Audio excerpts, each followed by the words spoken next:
10 de junio de 1944, cerca de Formigny, Normandía, día D+4. La lluvia no había cesado desde que cayó la noche. Una niebla espesa flotaba sobre los setos, tragándose los sonidos, ocultando los movimientos y empapando cada centímetro del uniforme del teniente Jack Sanford, hasta que se le pegó a la espalda como vendas heladas y mojadas. Tenía 32 años, era ingeniero de formación, pero en este infierno verde del bocage normando, eso significaba arrastrarse por el barro, colocar cargas explosivas y rezar para que los alemanes no lo vieran primero. Tenía el rostro cubierto de tierra. El sudor le ardía en los ojos.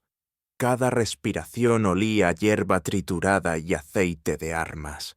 Estaba tumbado en una zanja poco profunda, a no más de 30 pasos del fortín que había matado a 6 hombres por la mañana y a otros 5 por la tarde. Dentro, en alguna parte, esperaba una ametralladora MG-42 alimentada por cinta, con el cañón seguramente al rojo vivo, tras horas de disparos. El fortín no tenía ventanas, solo rendijas. Su hormigón tenía un grosor de casi 1 metro. Sus paredes rechazaban los morteros como si fueran piedrecitas.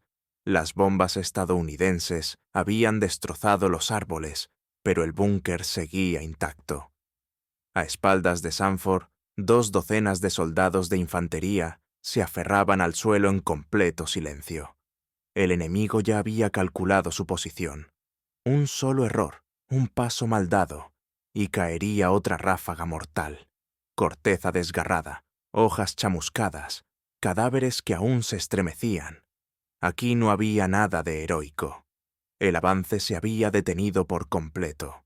Nadie se movía. Los dedos de Sanford temblaban al descolgar el cilindro envuelto en lona de su espalda. Parecía un tramo de tubo de estufa, abollado y ennegrecido en los extremos, de apenas medio metro de largo. Pegado a un costado, llevaba un fusible enrollado a mano, enroscado como una víbora. El artefacto no tenía número de serie, ni manual, ni nombre. En teoría, no debía existir. Él mismo lo había fabricado. Su interior contenía una mezcla espesa de explosivo C rebajado con diésel, una pizca de aluminio en polvo y un cono de acero recuperado del escape de un Panther destruido. Las cargas huecas no eran ninguna novedad, pero esta era inestable, volátil y prohibida. Oficialmente, estaba clasificada como peligro operativo. Un general la había descrito como suicida. Sanford la llamaba lo único que tal vez funcionaría. La carga ya había matado a un hombre durante las pruebas. Otro había perdido la mano. Pero eso fue allá atrás, en la playa, detrás de un granero, muy lejos de este infierno. Aquí, en el bocage, las reglas se torcían a cada paso. La burocracia no sangraba. Los hombres sí. Mordió la punta del fusible y escupió la tapa al barro. Cada movimiento le pesaba como una tonelada. La carga estaba resbaladiza por el agua y la mugre. Encajó el temporizador. 10 segundos, ni uno más. Lo justo para retroceder y esperar. Si dudaba ahora, morirían todos antes del amanecer.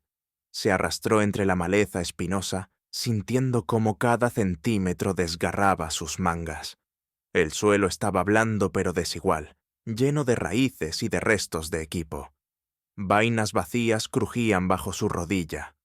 Una bengala alemana cruzó por encima de los árboles, proyectando una luz verdosa y enfermiza sobre la escena. Se quedó inmóvil. Nada se movía. El bosque contuvo el aliento.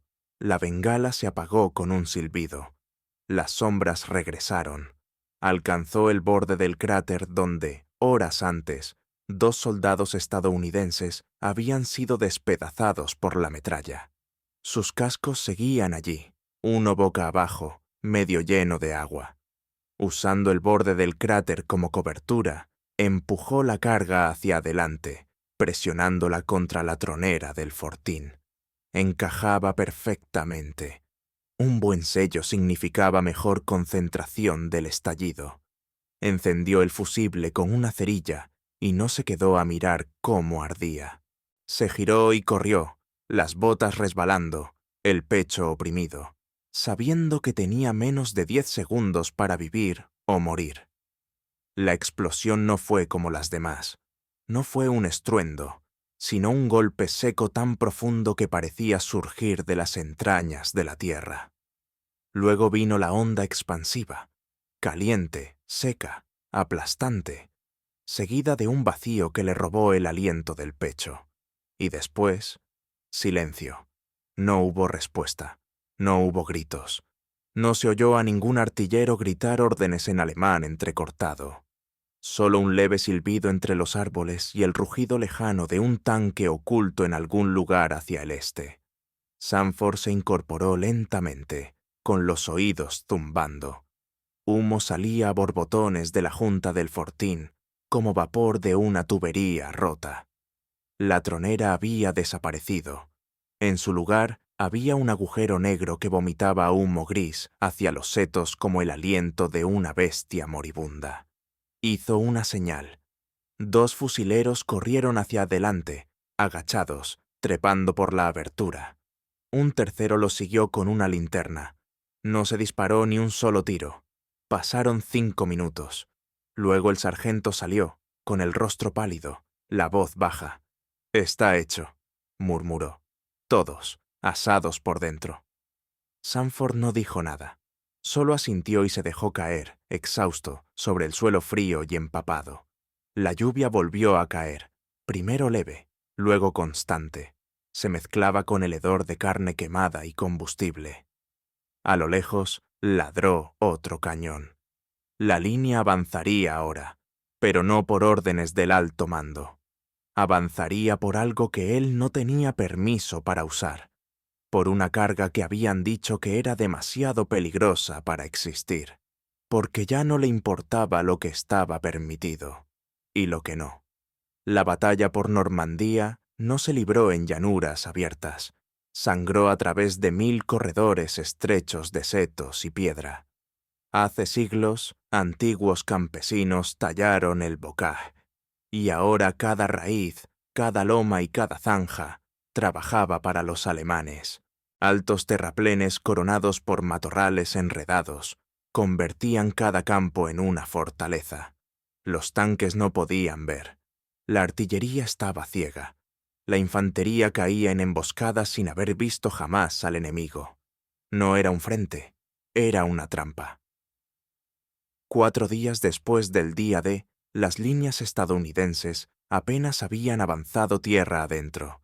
El costo era insoportable. Más de 12.000 hombres muertos, heridos o desaparecidos. En los sectores al oeste de la playa de Omaha, el avance se volvió agónico. Cada 100 metros exigía un nuevo sacrificio. Los zapadores no daban abasto. Sus cargas estándar eran útiles para puertas, no para búnkeres alemanes de hormigón reforzado con acero y enterrados bajo 1 metro de tierra. Los alemanes conocían ese terreno. Llevaban años entrenando para convertirlo en una trampa mortal. Las ametralladoras estaban posicionadas para cruzar el fuego sobre cada acceso. Los morteros apuntaban a los lugares donde era más probable reagruparse. Los francotiradores abatían oficiales con una precisión escalofriante. El olor a cordita y descomposición flotaba denso entre los árboles. Las hojas goteaban sangre y agua de lluvia. Nadie comía caliente. A los muertos ya no los recogían. Se quedaban donde habían caído, con los ojos abiertos y los dedos rígidos aferrados a fusiles destrozados. Dentro de los fortines, los defensores no necesitaban moverse. Tenían ventilación, troneras reforzadas y pasillos entrelazados diseñados para resistir los bombardeos. Los lanzallamas estadounidenses no llegaban a sus blancos. Las granadas de fusil rebotaban contra el hormigón. Las cargas de demolición exigían una cercanía suicida. Pelotones enteros se adentraban en los setos y volvían en pedazos. O no volvían. La frustración se transformó en desesperación. Detrás de las líneas, las discusiones eran diarias. Los oficiales de armamentos se negaban a entregar armas experimentales, sin pruebas formales. Los ingenieros exigían soluciones que no existían. Las doctrinas escritas en oficinas limpias de Washington se desmoronaban al contacto con el barro normando. Nada era lo bastante rápido, fuerte o seguro como para frenar lo que se avecinaba. El frente no se doblaba, quebraba a los hombres. El teniente Sanford sabía que esto iba a pasar. En Túnez ya había visto lo que los alemanes eran capaces de construir. Había estudiado los fortines de Maret y Faid. Había visto a ingenieros intentar volarlos con dinamita metida en sacos de lona. Primitivo, inestable, apenas útil. Cuando volvió a Inglaterra a principios de 1944, empezó a esbozar alternativas en secreto. Reunió viejos manuales de municiones, libros de química, incluso planos de demoliciones civiles. Ninguno ofrecía lo que necesitaban. Su propuesta, enviada por canales no oficiales, describía una carga hueca con una mezcla explosiva volátil, capaz de atravesar hormigón reforzado con acero en cuestión de segundos. La idea era sólida, la física estaba probada, el peligro era real. Cada oficial que la revisó la marcó como demasiado inestable. La mezcla ardía demasiado caliente. El radio de la explosión no podía controlarse. Si se usaba mal, podía matar al pelotón entero que la desplegaba. El rechazo venía con advertencia. Cualquier experimento futuro sin supervisión directa resultará en acción disciplinaria bajo el artículo 89. Sanford firmó el documento, asintió con cortesía y regresó a la tienda donde escondía sus prototipos bajo lonas viejas y cajas de raciones. Las órdenes no importaban para los hombres que morirían gritando en el barro. La doctrina no detenía a un fortín que convertía una ametralladora en un dios. Cuando su unidad desembarcó en la playa de Utah, la mecha ya estaba encendida, en sentido literal y figurado. Avanzaron rápido hasta chocar contra el muro. Fortines, nidos de ametralladoras interconectados, ciudades enteras reforzadas desde los sótanos hasta los tejados, Carentan, Sainte-Mère-Église, Montebourg. Cada nombre se grababa más hondo en la mente de Sanford. Cada uno era una herida más que no cicatrizaba. El ejército tenía lanzallamas, apenas. Eran pesados, propensos a fugas y convertían a sus operadores en blancos vivos con tanques explosivos a la espalda. Las cargas oficiales de demolición tenían potencia suficiente para abrir muros, pero solo con colocación perfecta. La mayoría de los hombres moría antes de acercarse. ¿Y la artillería? Demasiado lenta, demasiado imprecisa. El enemigo sabía cómo cubrirse. Solo la infantería podía terminar el trabajo, y estaban muriendo por docenas para lograrlo. Llegaban informes, compañías enteras atrapadas por un solo fortín. Tasa de bajas por encima del 50%. Ingenieros recurriendo a soluciones improvisadas, bidones de combustible, granadas de fósforo, incluso sopletes. Nada funcionaba por mucho tiempo. Cada intento fallido dejaba un nuevo cráter lleno de uniformes desgarrados y huesos humeantes. Sanford lo observaba todo. Apuntaba cada ubicación. Dibujaba croquis de cada tipo de fortificación que encontraban. Estudiaba ángulos, puntos de impacto, marcas de estrés térmico. Nadie más tenía tiempo para eso. Pero él no quería escribir un informe. Estaba construyendo algo que nadie había pedido, pero que todos necesitarían. Dejó de pedir permisos, dejó de esperar autorizaciones. Empezó a probar. En un campo detrás de la zona de salto de Sainte-Marie-du-Mont, Enterró 2 barriles y los hizo detonar en secuencia. Uno con TNT, el otro con su nueva mezcla. La diferencia no era sutil. Uno dejó una abolladura. El otro, un cráter del tamaño de un jeep. El aire, después, olía a cobre fundido y tierra quemada. Hasta los pájaros dejaron de cantar. Aún así, no se fiaba. La mezcla cambiaba con la temperatura. El cono de presión tenía que ser perfecto. Un solo error, y la explosión se desviaba. Hizo otra prueba, luego otra más. Cuando la metralla atravesó la pared de un granero cercano, se detuvo, pero no lo abandonó, lo mejoró. Para el 9 de junio, la decisión se tomó sola. Todas las herramientas que tenían estaban fallando. Los búnkeres devoraban hombres más rápido de lo que llegaban refuerzos. No habría avance a menos que alguien lo forzara. La invención de Sanford, enterrada bajo amenazas y trámites, era el único arma aún sin probar. Y estaba allí, esperando en su mochila, envuelta en una manta, medio conectada, completamente ilegal. Solo le faltaba un objetivo. La idea de Sanford no surgió como un relámpago. Se formó lentamente, tomando cuerpo durante meses de frustración, observación y ese zumbido constante de peligro que seguía a los ingenieros a donde fueran. La chispa se encendió por primera vez en el norte de África, donde vio a zapadores británicos improvisar cargas de demolición con bidones de combustible y explosivos recuperados. Aquellas bombas improvisadas perforaban fortificaciones italianas que las cargas estándar apenas arañaban. Ese recuerdo se le quedó grabado. El olor a diésel ardiendo, la ruptura súbita del hormigón, el silencio fantasmal que seguía a cada explosión. Ya en Inglaterra, mientras se preparaban para la invasión, estudió blindados alemanes capturados. Examinó Panthers destrozados en patios de almacenamiento embarrados, trazando con los dedos enguantados marcas de fuego y cráteres de impacto. En uno de ellos, encontró una ruptura con forma de cono cerca del tubo de escape. Una carga hueca había dado en el blanco. La geometría lo fascinó. Un ángulo perfecto podía generar una fuerza inconcebible. El principio era simple.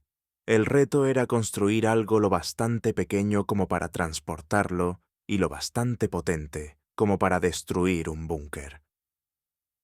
Encontró su respuesta entre restos, piezas dañadas de aviones, detonadores rechazados, polvo de aluminio sobrante de un proyecto incendiario abandonado. Mezcló los materiales en distintas proporciones, anotando todo en una libreta de bolsillo ya manchada de grasa. Su primer prototipo fundió el contenedor. El segundo abrió un cráter en el pozo de pruebas, pero casi destroza la pared de sacos que lo protegía. El tercero se encendió antes de tiempo. Lanzó una bola de fuego por una tienda de suministros y dejó sin cejas a un cabo que había pasado demasiado cerca. Los hombres rieron, pero Sanford no. Él vio potencial. Refinó la mezcla, transformándola en una pasta manejable. Su consistencia era como la de arcilla húmeda. Olía fuerte, metálica, con un matiz de gasolina. Cuando la introdujo en un tubo metálico y añadió un cono tallado de un blindaje recuperado, supo que por fin estaba dando forma a algo real, algo letal, algo aterrador. Lo bautizó en privado, el tubo del infierno. Pero cada mejora traía nuevos peligros. El compuesto reaccionaba de forma impredecible con el frío. Un fusible que ardía parejo un día podía chisporrotear y apagarse al siguiente. El tubo se abollaba con facilidad. Cualquier golpe podía deformar el cono y debilitar la explosión. Durante una prueba oficial, una carga de demostración explotó de forma lateral, lanzando fragmentos de acero a la tierra a solo unos metros de las botas de un comandante. Eso acabó con cualquier esperanza de aprobación. El mando de armamento emitió un comunicado formal. Los dispositivos de demolición experimentales del teniente Sanford no están autorizados para uso en combate. El lenguaje era rígido, tajante y definitivo.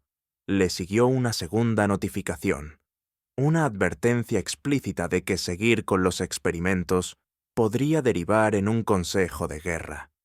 Ambos documentos fueron firmados, sellados y entregados por oficiales que jamás habían puesto un pie en un búnker bajo fuego enemigo.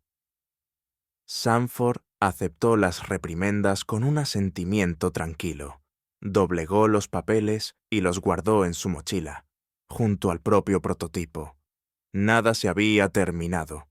Si acaso, las advertencias lo impulsaron más. El rechazo confirmaba lo que ya sabía. Aquel artefacto asustaba a los hombres que leían sobre él, pero no habían visto lo que un fortín alemán podía hacerle a un pelotón atrapado en campo abierto. Cuando su unidad llegó a Normandía, vio exactamente lo que había temido. Ingenieros con cargas estándar caían antes de acercarse a sus blancos. Los tanques lanzallamas quedaban atascados en el barro. Incluso las cargas huecas oficiales fallaban ante fortificaciones profundas y reforzadas. Cada fracaso apretaba más el nudo en su pecho.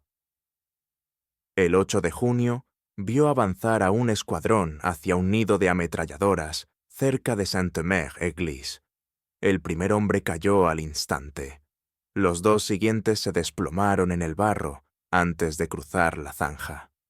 Los sobrevivientes regresaron arrastrándose, temblando, cubiertos de sangre, murmurando sobre un arma que disparaba desde un fortín perfectamente sellado. Esa noche, Sanford se sentó junto a un muro de piedra hecho pedazos, haciendo rodar su prototipo entre las palmas. El metal estaba resbaladizo por la lluvia. Cada abolladura, cada marca de quemadura contaba la historia de su desesperación. El miedo se le coló dentro. No miedo del artefacto, sino miedo de usarlo a la vista de los demás. Si fallaba, lo culparían. Si funcionaba, también. No había resultado que lo protegiera. Pero los hombres estaban muriendo. La línea se desmoronaba. Las órdenes ya no importaban.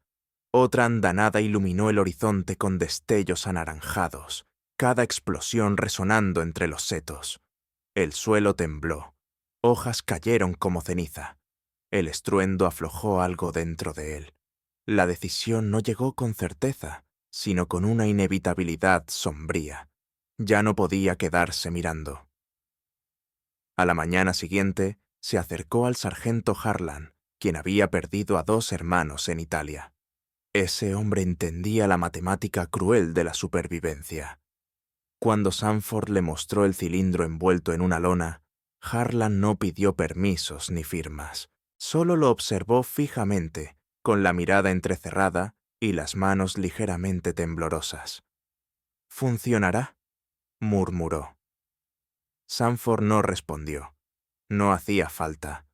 El silencio entre ellos sonó como un pacto. Al amanecer del 10 de junio, el tubo del infierno estaba sujeto a la espalda de Sanford. No autorizado, no aprobado, no perdonado, pero listo. Y el primer blanco lo esperaba a menos de 1 kilómetro. La aproximación al objetivo era puro barro, alambre y silencio, roto solo por ráfagas aleatorias de ametralladora. El amanecer se negaba a llegar. Las nubes densas colgaban bajas, cubriéndolo todo con una neblina verde grisácea. La hierba húmeda se doblaba bajo los pies. Los troncos sangraban savia por las heridas de artillería. Los setos gemían al viento como animales moribundos. El teniente Sanford avanzaba encorvado, con cada nervio tensado al límite. Llevaba la muerte a la espalda, no probada, impredecible, completamente suya. El fortín al frente había resistido 3 asaltos en 24 horas. Hormigón tan grueso como una caja fuerte, troneras de hierro y una línea frontal de alambradas diseñadas para atrapar tobillos y ganar segundos. Esos segundos mataban. Los alemanes dentro no gritaban. No se alteraban, solo esperaban. Cada sendero ya había sido calibrado. Detrás del arbolado yacían enterrados soldados de infantería en tumbas poco profundas, algunos aún con las botas puestas, otros sin rostro. Sanford se agazapó junto al sargento Harlan detrás de un tocón astillado. El aire olía a agua estancada, aceite y algo acre, tal vez lana chamuscada o carne podrida. Cada vez que una rama crujía, Harlan se estremecía. Nadie había comido, nadie podía. El silencio no reconfortaba, advertía. Sanford desenrolló el tubo y sacó la carga de su envoltorio. El metal brillaba tenuemente bajo la poca luz, abollado por el transporte, ennegrecido en la base por pruebas anteriores. Ajustó el fusible con los dedos temblorosos. La humedad ya había penetrado el cordón. Un fallo, y todo el equipo se convertiría en una mancha. El temporizador era rudimentario, una mecha encendida con cerilla, recubierta de cera, pensada para durar 10 segundos. A veces ardía más rápido. Se arrastraron hacia adelante, pegados al suelo, avanzando entre la hierba resbaladiza de rocío y sangre. No cantaban pájaros. Los insectos chirriaban una vez y callaban. Cada centímetro recorrido aceleraba el pulso. El búnker crecía con cada latido. Su rostro anguloso sobresaliendo del terreno, como la mandíbula de una bestia enterrada. Una leve humareda se escapaba por su tronera. Prueba de fuego reciente. 10 metros. 5. Sanford presionó la carga contra el hormigón, justo debajo de la estrecha tronera. Encajaba perfectamente. El contacto total garantizaba máxima concentración. Encendió la mecha con una cerilla, giró sin mirar, sin pausa, sin dudar. Solo movimiento. Se lanzó de vuelta tras el tocón. La explosión no rugió. Golpeó. Una ola de presión súbita aplastó los árboles y absorbió el aire como un vacío. Un estruendo profundo resonó por el suelo, como el latido de algo inmenso. Luego vino el chillido agudo de la piedra rajándose, un quejido metálico y el grito de varillas de refuerzo desgarrándose. Humo negro, espeso y aceitoso, brotó del agujero. Algo ardía dentro. Se escuchó la munición cocinándose, una serie entrecortada de estallidos secos. Y después, silencio. No hubo fuego de respuesta, ni gritos en alemán, solo el siseo leve del aire quemado escapando de los restos. Sanford no se movió. Los oídos le zumbaban. Un hilo de sangre le bajaba por una fosa nasal. Se quedó mirando, congelado, hasta que Harlan lo tocó con un codo tembloroso. «Está abierto», murmuró. «Esa maldita cosa lo abrió». 2 fusileros corrieron hacia el frente, armas en alto. La tronera había desaparecido, reemplazada por una cavidad dentada. Entraron sin dudar. El resto del pelotón esperó, apuntando, conteniendo el aliento. Cada segundo se estiraba. Entonces, una voz surgió desde dentro. «Despejado». Sanford se incorporó. Las rodillas le flaquearon. Se obligó a avanzar entre raíces retorcidas y cráteres hacia la entrada aún cubierta de humo. Dentro, las paredes estaban negras. El hormigón se había convertido en polvo. La tronera se había colapsado hacia adentro. Los cuerpos alemanes yacían donde estaban, calcinados, irreconocibles, aún con las armas colgadas. La explosión no solo había matado, había incinerado. Nada se movía. No había heridos, ni sobrevivientes. Solo silencio, calor y un extraño olor metálico que se aferraba a las fosas nasales. La noticia corrió al instante.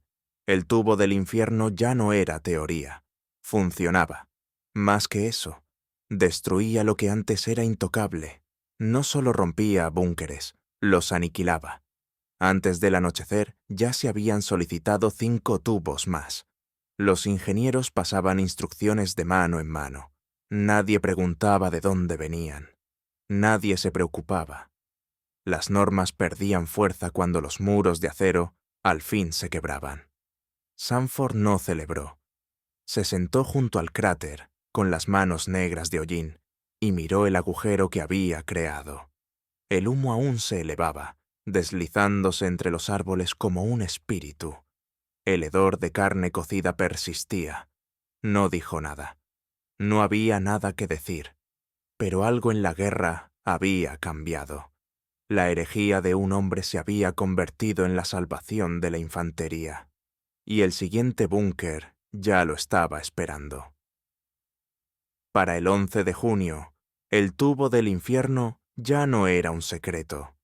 Circulaba por el frente como contrabando, pasando de escuadrón en escuadrón dentro de bolsas de lona, transportado bajo mantas, entregado con instrucciones murmuradas, sin papeles, sin números de serie. A nadie le importaba quién lo había construido. Lo único que importaba era que funcionaba. En los huertos al sur de Carentan, un equipo usó uno para hacer desaparecer un nido de ametralladoras de doble pared, enterrado bajo un granero colapsado. En Sainte-Marie-du-Mont, otro pelotón lo deslizó por una tubería de drenaje y voló un túnel directo hacia un búnker de mando. Cada uso convertía los susurros en obsesión. Hombres que jamás habían confiado en ingenieros, ahora suplicaban por los extraños cilindros ennegrecidos de Sanford. Él no podía seguir el ritmo. Desde un gallinero francés abandonado detrás de las líneas, derretía, vertía y comprimía durante toda la noche. Barriles de aceite servían como mezcladores. Cacerolas del comedor eran moldeadas como conos. Una fragua alemana capturada proporcionaba justo el calor necesario para moldear los tubos de acero. Todo olía a plumas quemadas, grasa y cabello chamuscado. Sus dedos sangraban por las esquirlas. No dormía. Improvisaban más rápido de lo que el sistema podía reaccionar. Los soldados de infantería atornillaban asas de transporte a los tubos. Algunos los montaban sobre trineos y los arrastraban entre los setos como si fueran perros de caza. Otros les ponían ruedas de bicicleta sobre marcos de madera, convirtiéndolos en bombas rodantes. Nada era uniforme, cada carga era distinta, pero todas explotaban con el mismo rugido violento que aplastaba el aire. La noticia del artefacto llegó al cuartel general de división en menos de 2 días. Sanford fue convocado, pero ignoró la orden. No tenía tiempo para reuniones. Las solicitudes llegaban cada hora. En un caso, un sargento del 506 dejó una nota manchada de sangre que decía simplemente: 3 más, por el amor de Dios. Adjunta venía una cruz de hierro alemana, ofrecida como pago. La primera reacción del mando fue furia.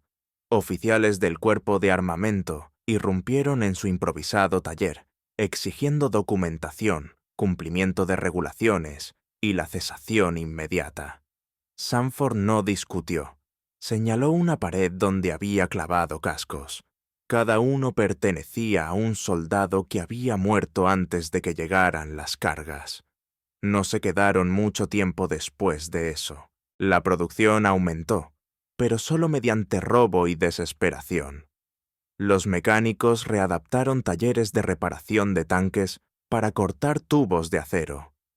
Artilleros donaron temporizadores de espoletas extraídos de proyectiles fallidos. Aviadores arrojaban cajas con gel inflamable destinado a lanzallamas.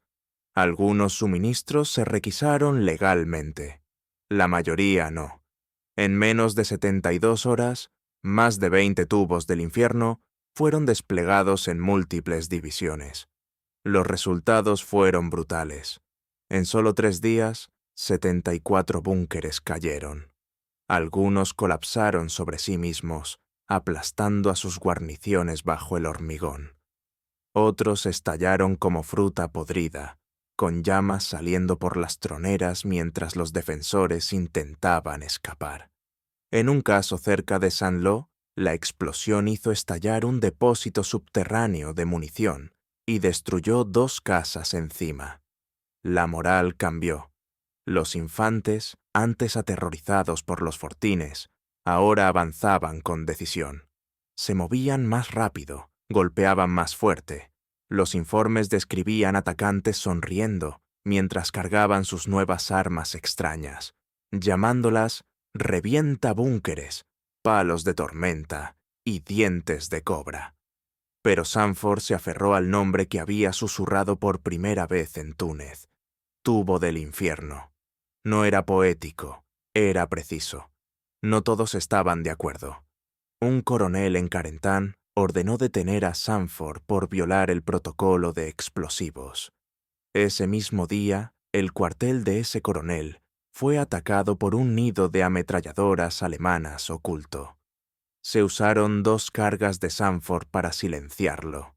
El coronel rompió la orden de arresto y pidió 5 artefactos más para esa misma noche. Con cada éxito, la tensión crecía. La línea entre la necesidad y la locura se volvía más delgada. Algunas cargas fallaban.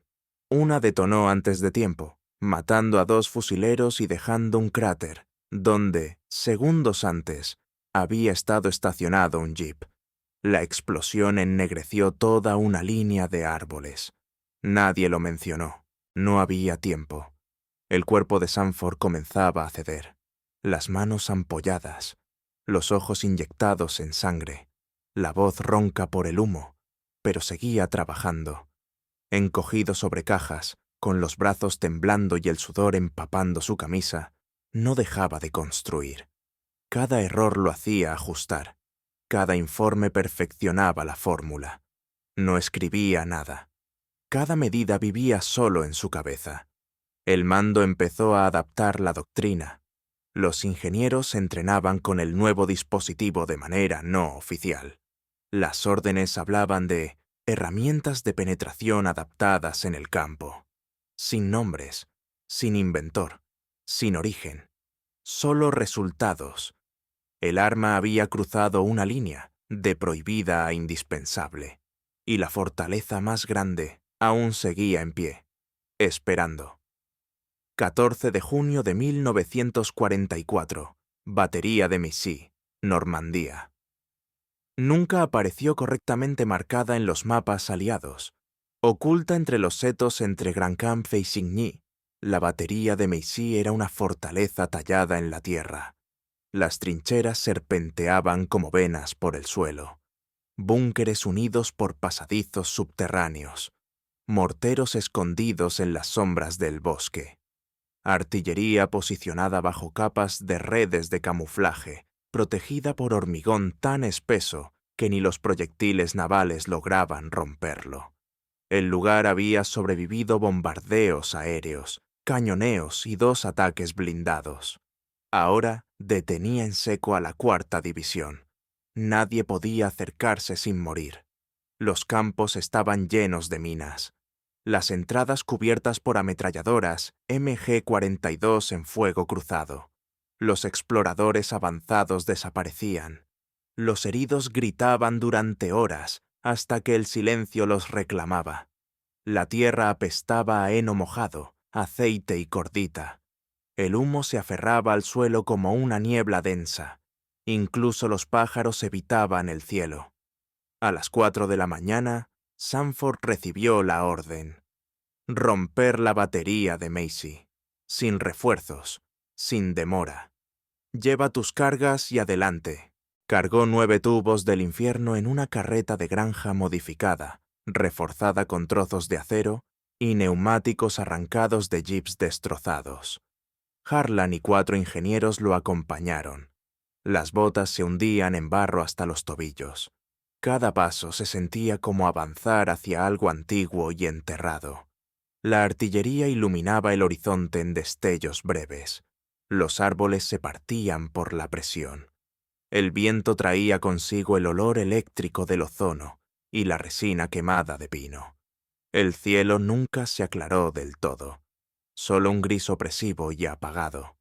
El abrigo de Sanford ya estaba empapado antes de que alcanzaran la primera trinchera. La lluvia había vuelto, constante, fría, implacable. Una carga se perdió al principio, se cayó de la carreta y se abrió contra una piedra afilada. La mezcla chisporroteó, goteó, y luego se encendió en una exhalación suave. La explosión abrió un agujero en el sendero y lanzó a un hombre por los aires. Su cuerpo cayó inerte, boca abajo en un charco. No hubo tiempo para duelo. Aceleraron el paso. Alcanzaron la trinchera exterior cuando la luz del día ya se desvanecía.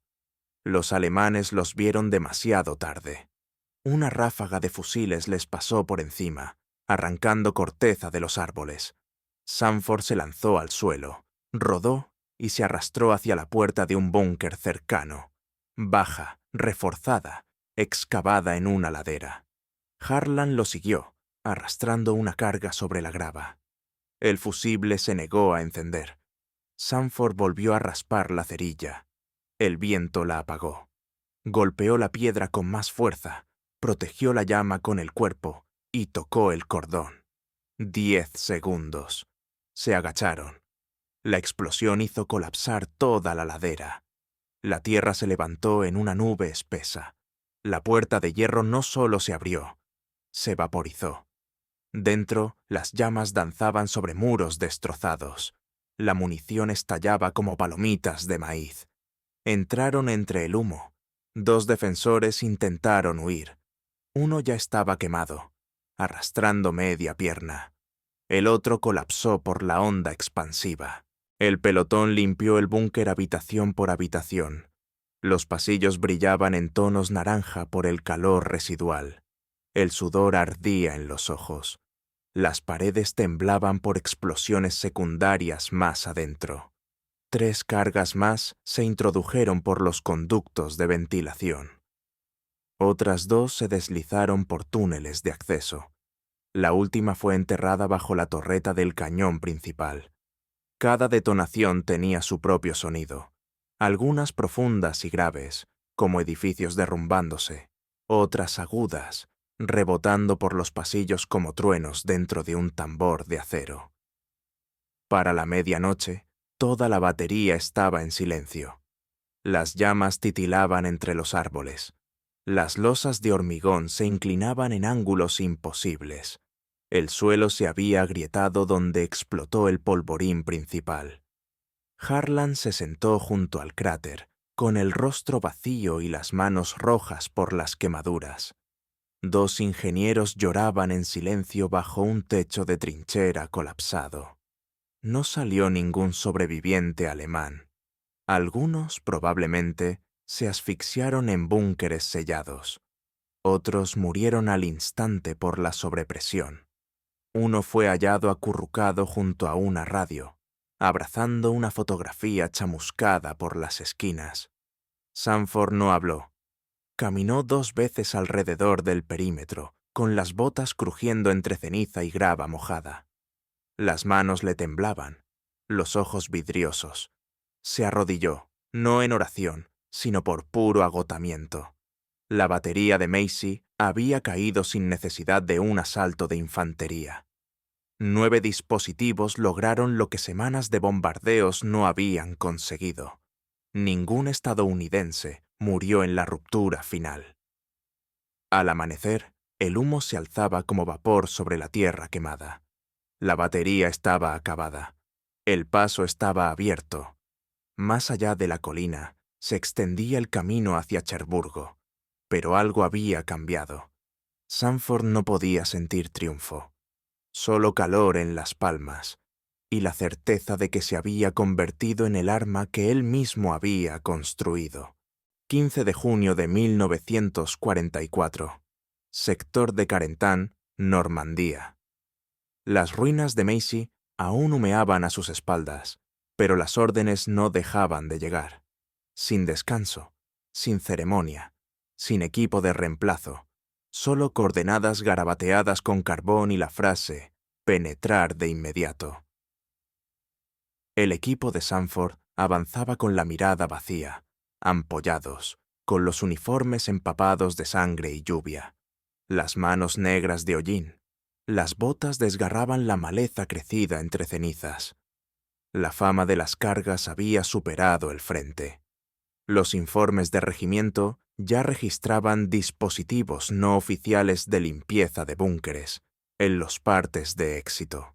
Los comandantes de campo escribían el nombre de Sanford en los márgenes, rodeado con tinta roja. Se había convertido en un activo, un riesgo y un fantasma, según el coronel que leyera la lista de bajas ese día. A él no le importaba. Ya no. Nuevos oficiales comenzaron a llegar a su campamento, trayendo restos, conos de cobre extraídos de proyectiles antitanque destruidos, ampollas de nitroglicerina robadas de depósitos de demolición, tubos de mortero vacíos, todo metido en mochilas. Llegaban como peregrinos. Todos susurraban lo mismo. ¿Puedes hacer más? Sanford no respondía. Solo tomaba las piezas. Ya no anotaba medidas. Sus manos recordaban lo que su mente había quemado. Verter, compactar, sellar, enroscar el fusible. No había tiempo para pesar, ni espacio para la precisión, solo repetición. Sus dedos temblaban constantemente. El olor de la mezcla se impregnaba en su ropa. Lo llevaba en los pulmones. El 15 de junio, los ingenieros del general Barton adoptaron oficialmente el arma. En los informes fue renombrada como carga rompebúnker, tipo K. La letra K significaba muerto, aunque nadie lo admitía. No estaba estandarizada. No podía estarlo. Pero se distribuían cajas marcadas como activos experimentales, no retornables. La documentación del Pentágono la describía como innovación de artillería específica de campo, sin firmante, sin crédito. El hombre que la inventó seguía trabajando junto a un granero, mezclando combustible con una bayoneta rota como varilla. El rumbo de la guerra cambió. La infantería avanzaba ahora más rápido por las ciudades. Nidos de ametralladoras que antes detenían batallones caían en minutos. Los alemanes se volvieron paranoicos. Algunos búnkeres aparecían abandonados. Otros eran volados antes de tiempo. Defensores demasiado aterrados para resistir. La invención de Sanford reescribía la doctrina, una detonación a la vez, pero no sin precio. Los dispositivos seguían siendo inestables. Un fusible prematuro convirtió un seto en tumba para 5 ingenieros. Otro fallo volatilizó a medio pelotón que intentaba abrir un desagüe cerca de Saint-Lô. Un fragmento alcanzó el único bidón de combustible sin blindaje. Las llamas llegaron a la carga. Nadie sobrevivió la ignición. Sanford grabó sus nombres en la pared interior de su choza. No tenía tiza, solo un cuchillo. Las marcas eran torcidas, ásperas, casi invisibles en la sombra, pero se aseguró de no olvidarlos. Por la noche se sentaba solo, escuchando el viento moverse entre los árboles como susurros de los muertos. El bosque crujía, el suelo resbaladizo de musgo y residuos. Cada ráfaga olía levemente a fuego y madera podrida. No dormía. No hablaba, a menos que fuera necesario. Solo construía. Rechazó una condecoración por valentía. Rechazó el ascenso. Rechazó asistir a los informes. «No pertenezco a una sala de mapas», le dijo a un capitán. «Pertenezco detrás del fuego». Tras la ruptura en Cherburgo, el alto mando redactó un informe completo sobre tácticas de ingeniería en combate. Una sección contenía una sola línea mecanografiada. Las cargas improvisadas contra búnkeres resultaron tácticamente decisivas en el avance posterior al día D. No había nombres. A Sanford no le importó. Su legado no era para ceremonias. Estaba escrito en muros carbonizados, cemento agrietado, y en el silencio que seguía a cada explosión final. Había salvado vidas quemando agujeros en la tierra, y todavía seguía contando cuántas. El tubo del infierno desapareció después de Normandía, pero sus cicatrices no. La tierra aún recordaba. Cráteres llenos de agua de lluvia, muros de hormigón doblados hacia adentro como pergaminos rasgados, ametralladoras oxidadas medio fundidas en monturas retorcidas. La guerra siguió avanzando. El arma se quedó atrás. Jack Sanford no celebró la victoria. No regresó para desfiles, reuniones ni medallas. Rechazó cada entrevista. El ejército le ofreció un escritorio en París. Salió de la tienda antes de que terminaran la frase. En cambio, guardó su uniforme en una caja, quemó las últimas notas y se fue sin dejar dirección. El informe oficial dio crédito a las cargas huecas. Ninguna mención de su inestabilidad. Ningún reconocimiento de la prohibición inicial. Ningún registro de las muertes ocurridas durante las pruebas. El nombre, tubo del infierno, no aparecía en ningún sitio, pero entre los hombres de la primera brigada de ingenieros aún se recordaba. Lo susurraban como una maldición o una oración. En los meses siguientes, diseños similares aparecieron en otros frentes. Algunos llegaron a Italia, otros fueron vistos cerca de Metz. La mezcla cambió. Otro combustible, otros conos. Pero el principio seguía intacto. La desesperación de un hombre se había convertido en doctrina de combate. Para 1945, la Oficina de Servicios Estratégicos comenzó a experimentar con dispositivos portátiles de carga hueca para equipos de sabotaje. Muchos resultaban inquietantemente familiares. Tubos cortos, tapas selladas, conos hechos a mano. En una fotografía, una carga llevaba grabadas las iniciales de Sanford, apenas visibles en el metal. Décadas después, las municiones rompebúnkeres utilizadas en Corea y más tarde en Vietnam rastreaban su origen hasta Normandía. Los ingenieros las perfeccionaron, digitalizaron los detonadores, las integraron en misiles y cargas aéreas. La ciencia avanzó. La idea no cambió. Contacto directo. Fuerza concentrada. Fuego irregular para romper líneas fortificadas. En 1981, durante la Operación Ópera, aviones israelíes usaron municiones guiadas modernas para atravesar el fuertemente reforzado reactor nuclear, o SIRAC. El cono interior del arma utilizó un chorro de cobre refinado para cortar acero en milisegundos. Historiadores más tarde rastrearon ese diseño hasta prototipos franceses del período de posguerra, construidos con documentos que salieron de Normandía en el verano de 1944. Sanford nunca reclamó propiedad. Trabajó en silencio, enseñando ingeniería agrícola en Pensilvania. Se casó una vez, sin hijos, ninguna condecoración militar en las paredes, solo fotos descoloridas de hombres con uniformes mojados, sonriendo a medias frente a búnkeres que ya no existían. En 1993, un grupo de estudiantes que visitaba Fort Leonard Wood encontró una placa sin nombre junto al campo de demolición. Solo decía, «Al hombre que abrió el muro». Su nombre nunca fue grabado, pero todos sabían. Entre los zapadores modernos, aún se susurra una frase antes de cada explosión. «Haz un Sanford». Significa, hazlo limpio, sin desperdicio, sin segundo intento. En los museos no existe ningún tubo del infierno. Los pocos que sobrevivieron fueron destruidos por equipos de artillería, temerosos de accidentes.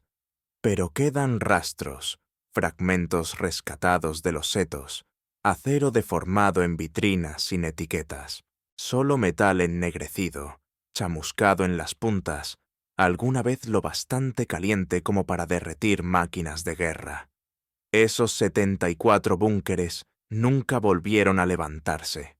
El silencio que quedó después, ese fue el legado de Sanford. No fue gloria, no fueron aplausos, solo el hecho de que hombres volvieron a casa que, de otro modo, habrían muerto gritando frente a muros que nadie podía atravesar. Él rompió las reglas y salvó la línea.